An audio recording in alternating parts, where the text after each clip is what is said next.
কি অদ্ভুত তাই না? ছেলেরা এমন একটা মেয়েকে ভালোবাসে যাকে না তারা কোনোদিন ভুলতে পারবে, না তাকে কোনোদিন ছাড়তে পারবে। তবুও সেই মেয়েটা সবকিছু জানার পরও একটা ছেলের জীবন নষ্ট করে দেয়। তার এটা ভাবে না যে তাকে কতটা ভালোবেসেছিল। সত্যি বলতে ভাই, তুমি পিনিকে আছো, লেবু খাও, কারণ একটা মেয়ে সবসময় বেটার অপশনেই থাকে। জানো তো, তুমি সেই মেয়ের চোখের জল দেখে নিজেকে স্ট্রং করার চেষ্টা করছো, নিজেকে ভুল বোঝানোর চেষ্টা করছো না। তুমি সব সময় ঠিক এটা মাথায় রাখবে, কারণ নারীরা অভিনয়ে সেরা। তারা ফিল্টারের সামনে এসেও চোখে ভিক্স দিয়ে কান্না করে, জল দিয়ে কান্না করে। আর তাদের চোখের জল দেখে যদি তুমি গলে যাও, তাহলে তোমার জীবন আগে থেকে আরো ধ্বংস হয়ে যাবে।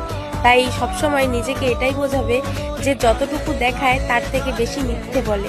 তাই নিজেকে সবসময় স্ট্রং করো, এতটা লেভেল বানাও নিজের, যেটা দেখে কোনো মেয়ে তোমাকে চিট করার আগে 10 বার ভাববে। বুঝলে?